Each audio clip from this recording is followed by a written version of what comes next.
I am standing in the alley where I once learned to walk like a boy. This is the true story of an Afghan girl forced to become someone she was never meant to be, a Bacha Posh. Through powerful reenactments, we reveal the life she had to live just to survive. I was 10 years old when the Taliban came to power.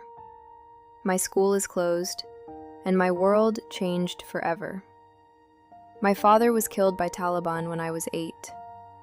I lived with my mother and younger sister. I was the only one that could help the family to survive. I had no other option but to become Bacha Posh. I was not sure if my mother agrees. It was the only way I could go to school and work. With a surprise on her face, she said, "What you mean?" I told my mother about my decision to become a Bacha Posh. She stroked my hair and said, "You are very brave, Latifa." The braid carried my childhood, the moment that changed my life forever. I put the book down and closed my eyes. And in one moment, it was gone. I must adjust to my new life as boy, a different world full of uncertainty. My world shuddered. I did not know, who am I? That was the day I stopped being her daughter and became her son.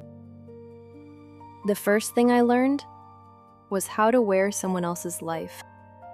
I folded away the girl I had been. My mother told me, boys do not look down when they walk. I practiced speaking with less softness and more certainty. I had to choose a new name. It felt strange, answering to it. The hardest part was stepping outside. I was worried the children might find out. The first day I walked into school, it felt both exhilarating and frightening. I kept my shoulders firm and my eyes forward. Ignored him. When the teacher called my new name, I had to remember to answer. I learned quickly how boys stand, how boys move. I was ready to confront them. I learned not to look afraid and fight back to stay in school. After that fight, I made a few friends who accept me in their football game. A week after my school, I approached the neighborhood bakery and asked for a job. The owner hired me on the spot and trained me for a few days. I went to bakery every day after the school, and my wages covered the rent. The work was exhausting, but I did not mind. I was happy that my mother does not have to lose sleep over the rent. Every movement had to be controlled. I had to watch every movement when people were around. I carried money home to my mother and proved to her that I could be her son. Work outside and earn money. I was very scared seeing the Taliban at the school gate. I thought someone knew about me. Boys began whispering more. I did not know if it was about me.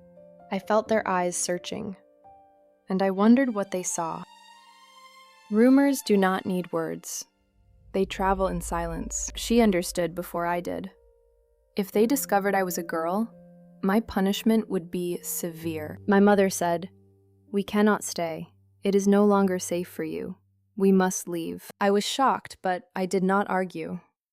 I knew she was right. We left before the city fully woke. I did not say goodbye. I was 12 when we crossed into Pakistan. We carried almost nothing. Our lives changed forever. The camp in Peshawar was not home, but it was safe. After a week in the camp, I switched back to being a girl. I need to learn how to be a girl after almost 3 TARs.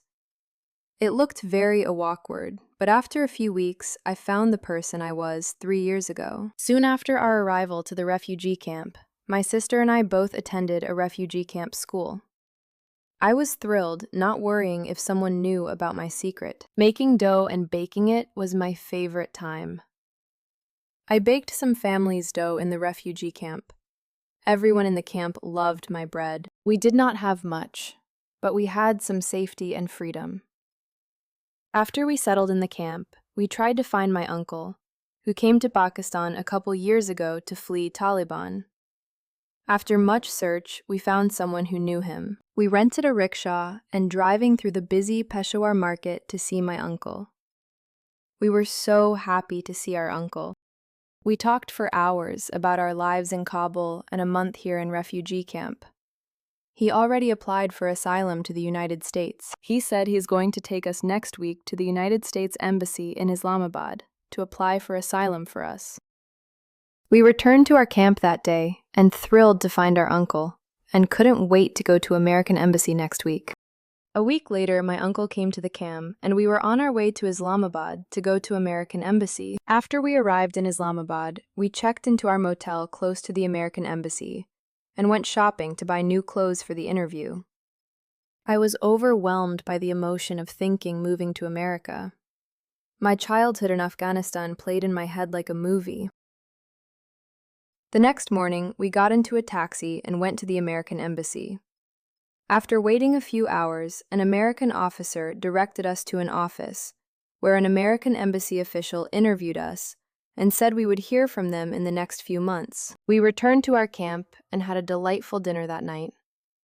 And the next few months were just a waiting game. It is almost 6 months since we had our interview. I spend most of my time in the library when I am done with daily chores. I try to learn as much English as I can. I hate washing our dirty clothing. When I have free time, I teach a class of little girls. Teaching the little girls gives me the greatest joy. I met Nasira, who came from Afghanistan, last week. One night, we talked for hours. It seemed that we had so much in common. We soon became good friends and shared our secrets. I first confessed to her that I had been Bacha Posh for 2 years. She said that she was Bacha Posh for 5 years. She said her father lost his leg in the war, and she When I needed turned to 15, work. my body changed. They told me I must stop, but I did not feel ready. When they tell you to return, no one teaches you how. With boys, I feel normal. With girls, I feel like I am pretending. I don't know which one is real. She was not confused about who she loved. She was confused about who she was allowed to be.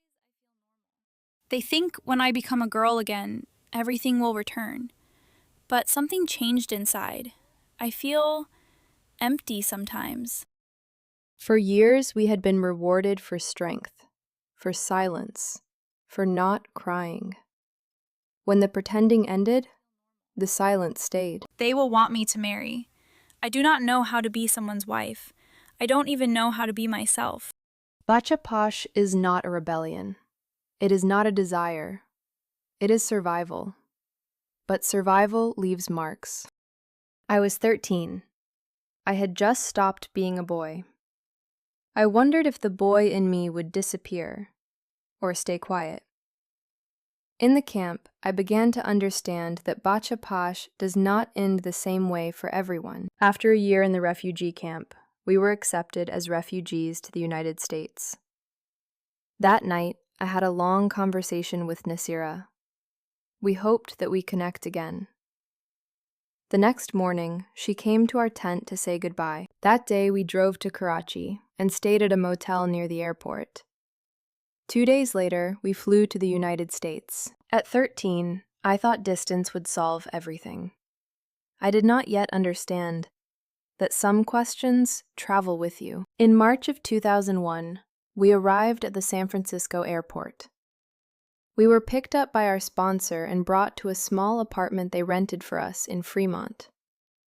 They also brought groceries and some home essentials. Finally, we get to sleep in a real bed after more than a year. I was accepted in 7th grade, and my sister started 1st grade. I get to know a few Afghan girls and spend most of my time at school with them. It has been almost 3 years since we arrived in Fremont. I attend 10th grade in Fremont High School, and I do not have language problems anymore. In 2001, America invaded Afghanistan and overthrew the Taliban. The girls' schools are open, but there are not enough women teachers. I also hear that there are not many nurse women, and many women do not see a male doctor or nurse. I did not know which one to choose. But after talking with my mother, it became clear to me that we first save many girls' and women's lives before providing them with education. So I decided to become a nurse and go back to Afghanistan to help my people. In 2007, I graduated from high school and started working at McDonald's to support my family and find out more about who I really am. In high school, I felt that I still did not know myself at all. I did not have any sexual feelings. I did not think much about it. But as I graduated high school, it seems that a lack of feeling played on my mind much of the time. I became withdrawn, did not go out with my friends. My mother and sister noticed my withdrawal. After a long talk with my mother, I decided to see a psychologist. I need to find out what is wrong with me. When I told my story, it seems that she never heard about Bacha Posh. After many sessions, the psychologist told me that I have an identity crisis as a result of living as Bacha Posh for over 2 years. After therapy, I felt good about myself. Many destructive thoughts slowly disappeared. I spent a couple of days in Yosemite, and after that, I enrolled in a community college to complete my prerequisites for nursing school.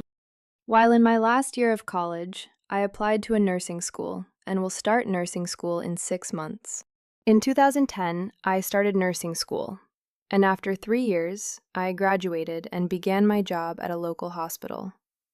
I enjoyed helping my patient, but my heart was in Afghanistan, and I could not wait to return and help my people. After 2 years working in the hospital, I finally decided to move back to Kabul. My mother and my sister already knew about my decision to move back to Kabul. But when I told them that I am moving in a month, the reality hit them. They were happy for me, but they were worried about my safety. It has been almost 13 years since America invaded Afghanistan, and they have over 200,000 soldiers, but their fighting with the Taliban never stopped. They have control of a major city, but most villages are controlled by the Taliban. Things got better for women after the Taliban were defeated. Schools opened, women are working in offices and attending universities, but there is still a lack of health care for women. And I believe that my skill and training will help many women. And I want to know what happened to those Bacha Posh girls. My main goal is to help those Bacha Posh girls who may still lack access to healthcare. In 2015, after living in the United States for over 14 years, I am going back to Afghanistan.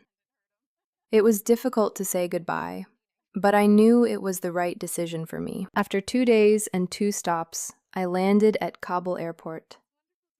I was greeted by my older cousin, with whom I stayed in Kabul. He was very happy to see me. I sat in the back seat of his old Toyota Corolla, watching Kabul pass by outside the window. The city was almost unrecognizable. I stared in quiet awe at people walking along the sidewalks, shops open and busy, cars filling the streets. Nothing looked the way it had when I once lived there. The house was beautiful. He introduced me to his wife, Hasina, and together they showed me to a bedroom with its own bathroom. After a week in Kabul, I started my work in this hospital. The doctors and staff in this hospital are very kind and caring. ډاکټران به سبا ستا عملیات وکړي. نن هیڅ شی مه خوره. زه به وروسته نن درته درمل راوخم. خودم در 10 سالگی بچه پوش بودم. میخواهم از این دخترها درست مراقبت شود. اگر مریضی داشتید که فکر میکنید I shared my story with all the doctors and nurses pro-Gansen that I was once Bacha Posh. I wanted them to tell me if they ever suspected that one of their patients might have been Bacha Posh. I hope that by speaking openly about my life, other Bacha Posh would feel safe enough to seek treatment, knowing there was someone who truly understood them. کریمه جان، چند سالته؟ 27 ساله هستم. تقریبا همسن هستیم. آخرین بار چه وقت دکتر رفتی؟ من تا حالا هیچ وقت دکتر نرفتم. I saw a female patient today that was referred to me by another nurse. She said that she was 27 years old and had never seen a doctor before. On the second day, she opened up to me and confessed that she had been a Bacha Posh. After the doctors completed all the tests, they told me that she has uterine cancer. It hit me personally. متاسفم. شاید خبر خوبی برات نداشته باشم. تو سرطانی رحم داری. There are thousands of girls and women in Afghanistan like Karima. I am here trying to help as many as I can. The news spread quickly. I became known as the Bacha Posh doctor, and that name brought many girls and women to the hospital seeking help and treatment. بعد از 6 ماه تداوی شعاعی، خوشحالم که برایت بگوییم سرطان کاملاً از بین رفته و دیگر سرطان ندارید. Karima was lucky. She is cancer-free now. But there are still thousands of women and girls that are suffering. After 3 years working in Kabul hospital, it was time for me to move to another city. I talked with the head doctor in Panjshir, and I agreed to work in that hospital for a few months.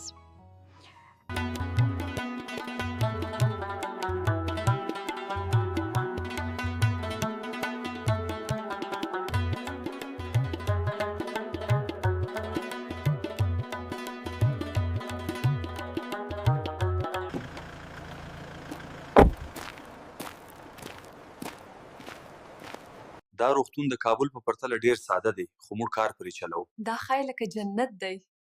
I heard and saw pictures about the beauty of Panjshir Valley, but being here is an amazing feeling. Before I came to Panjshir, I spent a month in San Francisco with my mother and my sister. My sister has graduated from high school. I was exhausted seeing patients from 8 to 6. No female doctor in this village. Many women do not want to see a male doctor. I have been here for over 6 months, but I could not find a Bacha Posh. Yesterday, I talked with an 18-year-old boy. He came to my office for server cough. At the time she walked into my office I knew she was a Bacha Posh.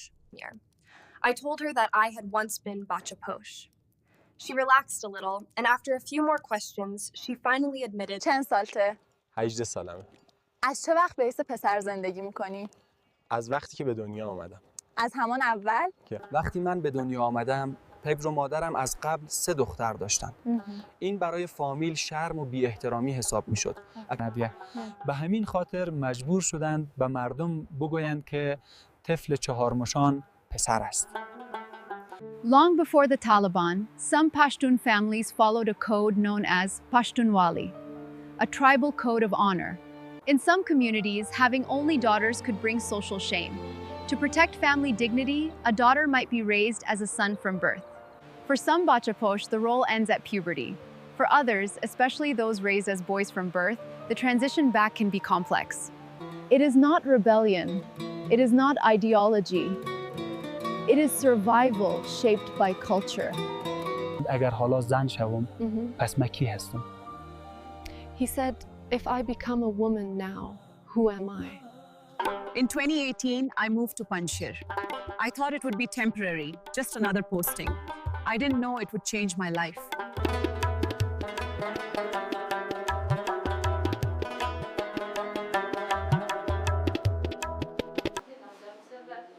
The clinic was small. The needs were not. Women arrived from villages far beyond these mountains. Inside, we had basic tools, never enough supplies, never enough staff. But the women kept coming because there was nowhere else. I traveled to other cities, Herat first. The hospitals were larger, the equipment more advanced, the staff more numerous. But no matter where I went, something inside me kept pulling me back to Panjshir. In the villages there, women and children needed more than modern buildings. They needed presence, care, and commitment. I could not ignore what I had seen. 1 out of every 5 children dying before their first birthday was not just a statistic. It was unbearable, and I knew I had to return. Then Mazar-e-Sharif, a different world, crowded wards, long lines, constant motion. I learned, but I didn't feel rooted. Every time I returned to Panjshir, I felt calmer. The valley didn't just look like home. Somehow it began to feel like it.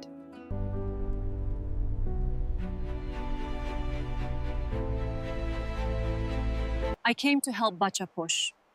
But Panjshir showed me another crisis. Women and babies who needed care before it was too late. In 2019, I began working with local officials to improve the women's ward, and build a real maternity unit. The maternity ward that we are building wasn't grand. It was practical. Clean delivery rooms, reliable sterilization, a place where newborns could survive their first night. When the new maternity room opened, it felt like hope made physical. Walls, light, clean sheets, and a system that could save lives. ته اوس د امینځوري به دوهم درې میاشتنی تړاو کیو په راتلونکو څلورو میاشتو کې هر میاشت یو ځل راشه چې I معاینه didn't دی feel وکړه. like I was working in Panjshir. I felt like I was finally living, useful, connected, and at peace. Over time, more former Bacha Posh found me. Some came for treatment. Some came just to speak. I missed my mother and my sister deeply. There were many evenings in Panjshir when I wished they were beside me, seeing what I had built. My mother was never truly happy in America. She carried Afghanistan in her heart and longed for it every day. I wanted her to come and live with me in Panjshir, to wake up to these mountains and feel at home again. But my sister had created a different future for herself. She was working, independent, and settled in the United States. In 2019, I realized the truth. Panjshir had become home. Not the place I was born, the place I chose.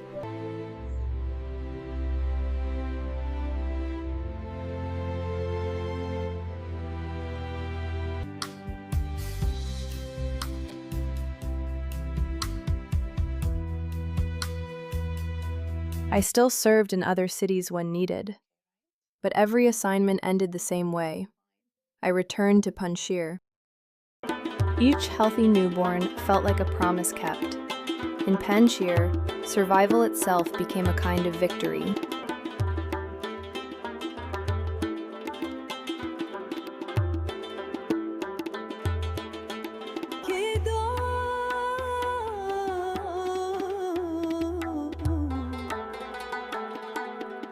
I kept waiting for the day my mother would step into this valley and finally see what I had built. Unfortunately, she never came. She got sick and needs ongoing medical care. For a short time, the future looked open. Girls studied. Hospitals improved. It felt like we were finally moving forward. Despite all this progress, history was turning back toward us. In the hospital, even the hallways felt different. The news spread fast. Taliban captured Kabul. People are flocking to the airport. I did not how to leave this Panjshir. The women and children who depends on my care. The former and current Bacha Posh who trusted me during all these years. I was lost. When I returned to Kabul in 2021, the city felt smaller. Not in size, but in spirit. Taliban everywhere in Kabul on their pickup trucks. Leaving Panjshir was not strategic. It was personal. For 3 years, I had built more than hospital rooms. I built trust. Women came to me not only with illness, but with secrets. Former Bacha Posh would sit across from me and whisper their childhood. Some had switched back easily. Some carried confusion quietly. A few carried wounds deeper than they could explain. And I understood them, not as a nurse, as one of them. For 20 years after 2001, Bacha Posh, out of necessity, nearly disappeared. Girls returned to school, women worked again. The only Bacha Posh I continued to see were those born into the Pashtunwali tradition, made boys for honor, not survival. That tradition is more complicated. Some remain Bacha Posh into adulthood, not because they must, but because it becomes who they are allowed to be. That is harder to measure, harder to judge, harder to untangle. I followed many who switched back. Most adjusted, some struggled quietly. A few developed deep identity confusion, not because they were born different, but because they had lived 2 childhoods, 2 names, 2 expectations. And when the world asks you to switch twice, it leaves a mark. I did not claim to cure them, but I could sit with them. And sometimes, that was enough. When the Taliban took Kabul again in 2021, I knew what would follow. Closed schools, women pulled back indoors, silence. And with that silence, necessity. I feared the return of the kind of Bacha Posh I once was. Not tradition, survival. One afternoon, I sat in the maternity ward in Panjshir. A mother held her newborn son. She asked me, quietly, if my next child is a girl, what future will she have? That question broke me, not because I didn't know the answer, but because I did. Kabul was chaos. Families slept on concrete.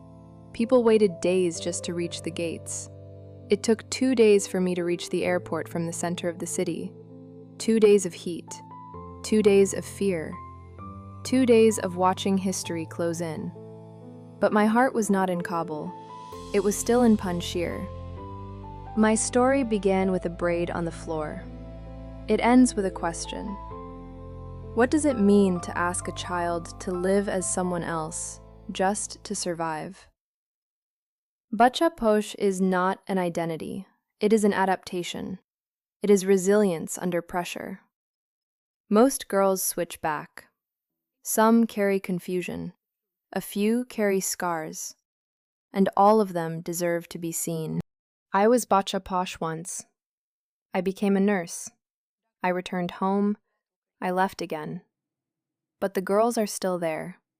And this time, I will not let their stories be hidden. If this story moved you, please like and subscribe to our channel so more people can learn about stories like this. And if you would like to learn more about Afghanistan, its people, culture, and history, you can find Dr. Farid Mustaman's books on Amazon.